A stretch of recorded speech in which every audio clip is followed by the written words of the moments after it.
saat ku memujimu. Kau bertata di atas pujian, ku angkat hatiku.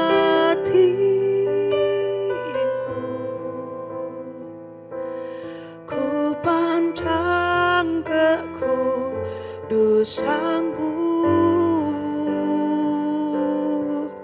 saat ku sembah, ku puji-Mu, ku rasakan kehadiran-Mu Tuhan, ku angkat hatiku.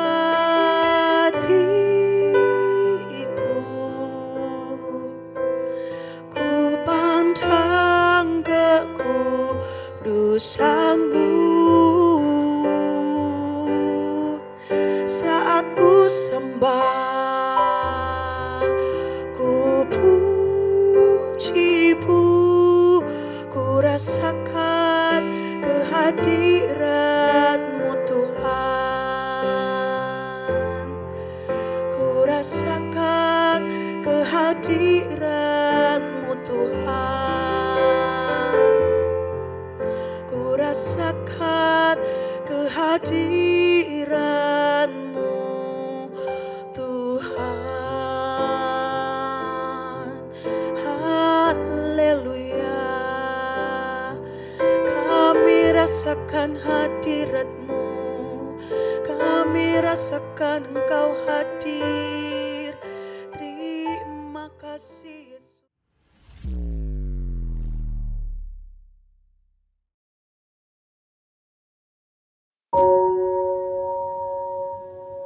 Shalom Jemaat Tuhan, berjumpa lagi di Today Sermon hari ini. Sebelum kita mendengarkan kebenaran firman Tuhan, mari kita satu dalam doa.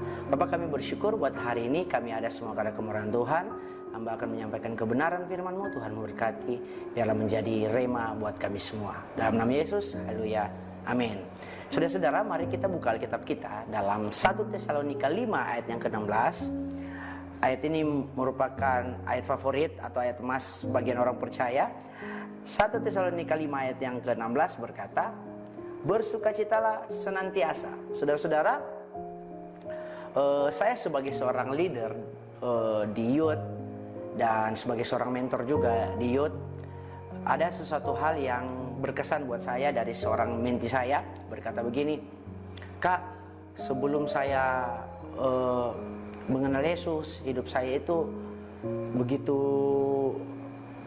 hancur, begitu hidup duniawi dan jarang ke gereja, jarang berdoa, jarang beribadah lagi. Dan di satu titik dia bertobat dan menerima Yesus sebagai Tuhan Juru Selamat secara pribadi. Saudara-saudara, dia berkata begini kepada saya, Kak, ternyata saat kita menerima Tuhan itu ada sesuatu yang berubah dalam kehidupan kita. Dia berkata bahwa hidup saya itu merasa ada sukacita terus, walaupun banyak tantangan, banyak pergumulan yang saya alami di sekolah, di kampus juga. Saat ini dia kuliah di kampus juga, dan tetap saya bersukacita walaupun banyak hal-hal yang membuat saya tidak harus bersukacita karena mungkin masalah hidup, pergumulan hidup. Saudara-saudara, ini yang membuat saya sangat terberkati secara pribadi, bahwa dalam kehidupannya yang dulu mungkin belum kenal Tuhan secara pribadi dan sekarang menerima Yesus sebagai Tuhan dan Juru Selamat, dan dia bertobat, merubah hidupnya. Begitu banyak perubahan hidupnya yang menjadi berkat buat saya secara pribadi, dan dia mulai banyak berdoa, rajin ibadah, aktif dalam pelayanan.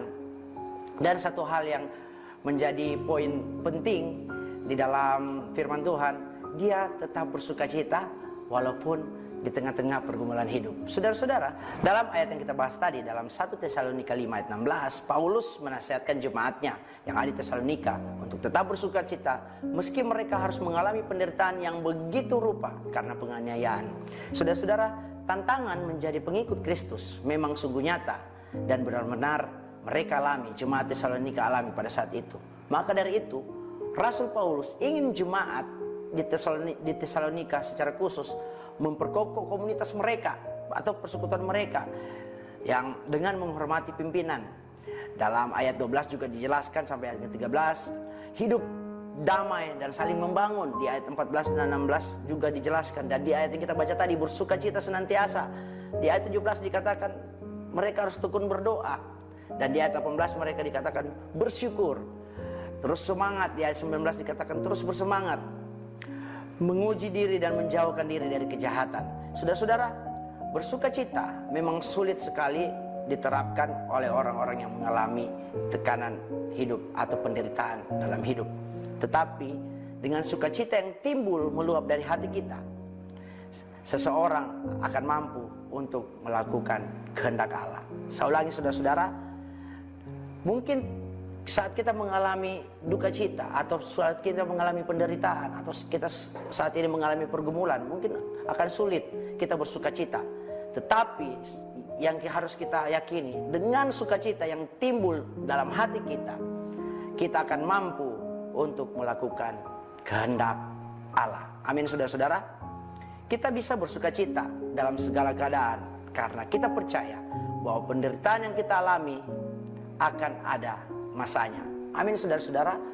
Pergumulan yang kita alami akan ada waktunya, tidak akan selalu dalam kehidupan kita, saudara-saudara. Dan percaya bahwa sumber sukacita kita itu hanya daripada Tuhan. Jika kita mampu menjalani kehidupan kita, jika saat ini kita masih tetap kuat, masih tetap bertahan, walaupun begitu banyak badai kehidupan menerpa hidup kita, kita percaya itu semuanya daripada Tuhan. Semua karena pertolongan Tuhan. Amin saudara-saudara. Tuhan Yesus ingin melatih kita memiliki kualitas iman yang kokoh sebagai muridnya. Amin saudara-saudara.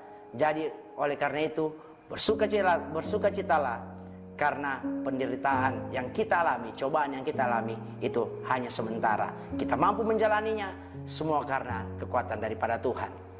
Saudara-saudara, sukacita akan membuat kita mampu melewati masalah kehidupan, pergumulan hidup, karena kita percaya Yesus sumber sukacita di dalam kehidupan kita. Paulus sekali lagi menekankan dalam ayat ini, bersukacitalah senantiasa di dalam Tuhan. Amin. Kita berdoa. Tuhan, kami bersyukur buat kebenaran firman-Mu untuk mengajarkan kami untuk selalu bersukacita apapun yang kami alami di dalam kehidupan ini. Kami percaya hanya Tuhan yang mampu memberikan kami sumber sukacita, kekuatan untuk menjalani setiap kehidupan kami. Kami bersyukur dalam nama Tuhan Yesus. Haleluya. Amin.